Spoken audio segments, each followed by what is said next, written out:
আমি আল্লাহর কসম করে বলছি যে এই লাল মার্ক করা এই হরফগুলো ৯৫% লোকের ভুল।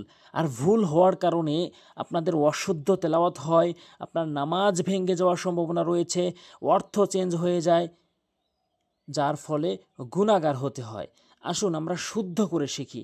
আমি আমি নতুন আবার নিয়ে এসেছি ৩০টি পর্ব। এটি তার প্রথম পর্ব। আশা করি আমার এই পর্বগুলো দেখলে আমি 100% শিওর দিয়ে বলছি আপনি সহিহ শুদ্ধ করে কোরআন শিখতে পারবেন ইনশাআল্লাহ। আর অবশ্যই ভিডিওতে একটি লাইক দিবেন আর সাবস্ক্রাইব করবেন পরবর্তী ভিডিও পাওয়ার জন্য। আপনার অনেকগুলো টাইমের ভিতর থেকে জাস্ট ৫-১০ মিনিট সময় দিয়ে প্রতিদিন ৫-১০ মিনিট সময় দিয়ে আপনি সহিহ শুদ্ধ করে কোরআন শিখতে পারবেন। অবশ্যই চ্যানেলটি সাবস্ক্রাইব করে রাখবেন পরবর্তী ভিডিও পাওয়ার জন্য। আসুন শুরু করছি। দেখুন এখানে ৭টি হরফ আমি মার্ক করে দিয়েছি। এইগুলো ৯৫% লোকের ভুল হওয়ার কারণে নামাজ ভেঙে যায়। কিভাবে কোথা থেকে উচ্চারণ করতে হবে ২৯টি হরফ স্পষ্ট করে বলবো, কিভাবে বানান করতে হবে এবং কিভাবে সুন্দর করে রিডিং পড়তে হবে এবং সুন্দর করে কিভাবে তেলাওয়াত করতে হয়, এই বিষয়টি এই ৩০টি পর্বে থাকবে। আশা করি ৩০টি পর্ব আপনি দেখবেন। তো শুরু করছি। এই এই পর্বটি, বিশেষ করে এই পর্বটি সবচেয়ে গুরুত্বপূর্ণ, কারণ এখানে এই ২৯টি হরফ দিয়েই আপনার পুরো কোরআন শরীফ। এখানে একটি হরফ শিখলেন মানে কি এই হরফটি কোরআনের যত স্থানে রয়েছে আপনার শুদ্ধ উচ্চারণ হবে। এই জন্য প্রতিটি হরফ গুরুত্বপূর্ণ, একটু মনোযোগ সহকারে শুনবেন। এরপর প্রথম শুরু করছি। যেহেতু এটি প্রথম পর্ব এই জন্য পরের দোয়াটি পড়ে নিচ্ছি, রব্বি জিদনি ইলমা, রব্বি জিদনি ইলমা। আলিফ, উপরের দাঁতগুলো নিচের ঠোঁটে রেখে এইভাবে বাতাস বের করে আলিফ আলিফ আলিফ ভুল উচ্চারণ, আলিফ ভুল উচ্চারণ, সঠিক উচ্চারণ হচ্ছে আলিফ আলিফ, এভাবে উচ্চারণ করবেন।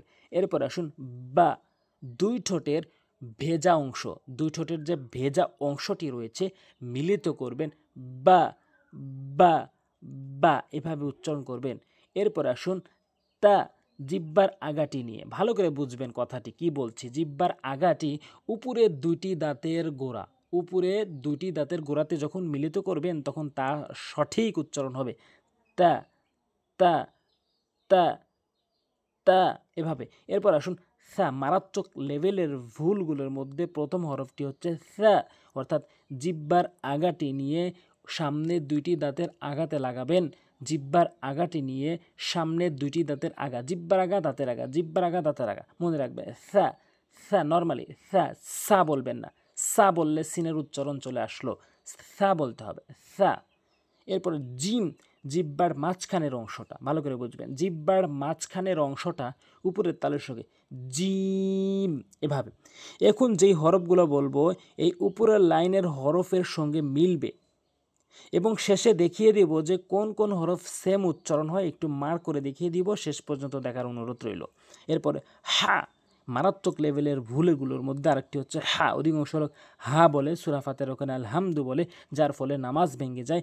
আলহামদু বলতে হবে, হাটি হলকের মাঝখান থেকে এভাবে বলতে হবে, হা হা, এভাবে বলবেন, তাহলে আপনার সঠিক উচ্চারণ হবে। এরপরে খ, খ, আমার সাউন্ডটি আশা করি বুঝতে পেরেছেন, এভাবে উচ্চারণ করবেন খ, অর্থাৎ জিহ্বার হলকের হলকের শেষ থেকে, হলকের শেষ থেকে, জিহ্বা নয়, হলকের শেষ থেকে খ, এভাবে উচ্চারণ করবেন। এরপরে আসুন দাল, জিহ্বার আগাটি, জিহ্বার আগাটি সামনে দুইটি দাঁতের গোড়াতে লাগাবেন, তার মতো উচ্চারণ হচ্ছে দালটি, দাল দাল তা দাল, এভাবে উচ্চারণ করবেন। এরপর আসুন রেল, মারাত্মক লেভেলের ভুলগুলোর মধ্যে আরেকটি হচ্ছে যেগুলো ভুল বলার কারণে অর্থ চেঞ্জ হয়ে যায়। রেল, জিহ্বার আগা সামনে দুটি দাঁতের আগাতে মিলিত করে, রেল, নর্মালি রেল, এই সার মতো উচ্চারণ হচ্ছে সা রেল, সা রেল, এভাবে উচ্চারণ করবেন। এরপর আসুন এখানে একটি হরফ শিখছেন, অনেক গুরুত্বপূর্ণ। এখানে আপনি একটি হরফ শিখছেন মানে কোরআন শরীফের ভিতরে এই হরফটি যত জায়গায় আসবে আপনি শিখে ফেলছেন। এরপরে র, অর্থাৎ জিহ্বার আগাটি উল্টিয়ে উপরের তালুর সঙ্গে মুখটি গোলাকার করে পুর করে র র র র, আর রহমানির রহিম, রহিম পুর করে। এরপরে জা, তিনটি হরফ বলবো একই রকম উচ্চারণ, জা, সিন আর হচ্ছে সদ। এই তিনটি হরফ জিহ্বার আগা, কথাটি ভালো করে বুঝবেন, জিহ্বার আগাটি নিয়ে উপরে নিচে দুটি দাঁত বন্ধ করার পর যেই মাঝখানটি তৈরি হয় সেই মাঝখানের সঙ্গে জিহ্বার আগাটি লাগাবেন। জিহ্বার আগাটি নিয়ে উপরে নিচে দুই দাঁতের মাঝখানে জা, সিন আর হচ্ছে সদ এভাবে উচ্চারণ করবেন, তাহলে আপনার সঠিক উচ্চারণ হবে। এবার মাঝখানেরটি হচ্ছে শিন, অর্থাৎ জিহ্বার মাঝখান উপরে তালুর সঙ্গে শিন, জিমের মতো জিম শিন একই রকম উচ্চারণ, জিম শিন। শেষ পর্যন্ত দেখবেন, শেষে মার্ক করে দেখিয়ে দেব কোন কোন হরফ সেম উচ্চারণ হয়। এরপরে আসুন সদ বলেছি, এরপরে বদ, জিহ্বার গোড়ার কিনার উপরে মারির সঙ্গে লাগাবেন, বদ। এই জন্য ইমাম সাহেবেরা কষ্ট করে দেখবেন বলে ওয়ালা ضالين,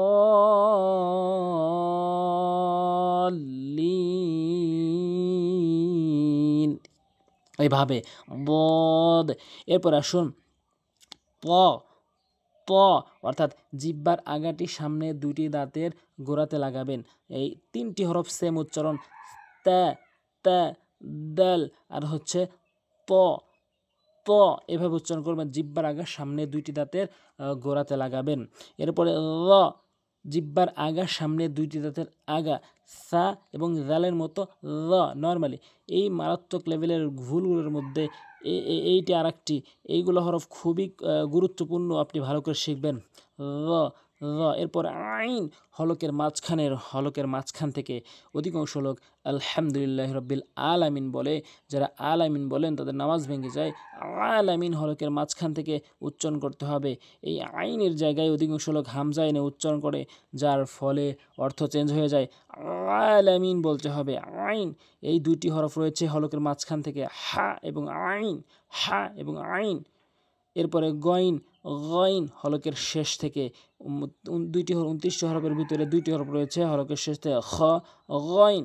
এরপরে ফা, উপরের দাঁতগুলোর নিচের ঠোঁটে, ফা, ফা, ফা এভাবে উচ্চারণ করবেন। এরপরে কফ, মারাত্মক লেভেলের মধ্যে আরেকটি হচ্ছে কফ। এই কফটি সূরা ইখলাস, সূরা ফালাকের ওখানে কুল রয়েছে, অধিকাংশ লোক কুল বলার ফলে অর্থে চেঞ্জ হয়ে যায়, কুল বলতে হবে, তাহলে সঠিক অর্থ দাঁড়াবে কফটি হচ্ছে জিহ্বার মাঝখান, জিহ্বার গোড়া উপরের তালুর সঙ্গে লাগাবেন, কফ ধাক্কা দিয়ে, কফ, কফ না কফ। এরপর হচ্ছে কাফ, অর্থাৎ জিহ্বার গোড়া হতে একটু আগে বাড়াই উপরের তালুর সঙ্গে। কফটি হচ্ছে জিহ্বার গোড়া উপরের তালুর সঙ্গে, আর কাফটি হচ্ছে জিহ্বার গোড়া হতে একটু আগে বাড়াইয়া উপরের তালুর সঙ্গে, কাফ। এরপরে লাম, খুবই সহজ, লাম বললেই সঠিক উচ্চারণ, লাম। এরপরে মিম, সঠিক উচ্চারণ, দুই ঠোঁটের শুকনো অংশ, মিম। এরপরে নুন বললেই সহজ, নুন, মুখটা গোলাকার করে, নুন, সঠিক উচ্চারণ। এরপর ওয়াও, মুখের খালি জায়গা হতে ওয়াও, ওয়াও, মুখটা গোলাকার করলে ওয়াও। এরপরে হা, হা, এটা কখনোই হা বলবেন না, হা। এরপরে হামজা, মারাত্মক লেভেলের মধ্যে আরেকটি হচ্ছে হামজা। এটি অধিকাংশ লোক আইনের জায়গায় হামজা বলে এবং হামজার জায়গায় আইন বলে, যার ফলে অর্থ চেঞ্জ হয়ে যায়। এটি হামজা হলে শুরু থেকে হামজা, হামজা। এরপর হচ্ছে ইয়া, ইয়া, ইয়া, ইয়া, এই জিম, শিন, ইয়া, এই তিনটি হরফ একই জায়গা থেকে উচ্চারণ হয়। এবার একটি লক্ষ্য করুন, আমি মিলিয়ে দিচ্ছি খুব সহজেই। তা, দাল আর হচ্ছে ত, এই তিনটি হরফ একই রকম উচ্চারণ, তা, দাল, ত। জিহ্বার আগা সামনে দুইটি দাঁতের গোড়াতে, সা, দাল, র একই রকম উচ্চারণ, জিহ্বার আগা সামনে দুইটি দাঁতের আগা, সা, দাল, র। এরপরে জিম, শিন, ইয়া, এই তিনটি হরফ জিহ্বার মাঝখান উপরে তালুর সঙ্গে, জিম, শিন, ইয়া। এরপরে হা, আইন হলকের মাঝখান থেকে, খ, গইন হলকের শেষ থেকে। এরপরে জা, সিন, সদ জিহ্বার আগা উপরে নিচে দুই দাঁতের মাঝখান থেকে। এরপরে হচ্ছে সবগুলো হরফই বলেছি, আশা করি এভাবে উচ্চারণ করবেন, আশা করি আপনার শুদ্ধ উচ্চারণ হবে। এটি প্রথম পর্ব ছিল, অবশ্যই লাইক দিবেন, আপনার লাইকের ফলে এই ভিডিওটি অনেকের কাছে ছড়িয়ে দেওয়া হয়, যার ফলে আপনার সওয়াব হাসিল হবে। সাবস্ক্রাইব করবেন পরবর্তী ভিডিও পাওয়ার জন্য। আশা করি বুঝতে পেরেছেন। আজ এ পর্যন্তই। আসসালামু আলাইকুম ওয়া রাহমাতুল্লাহ।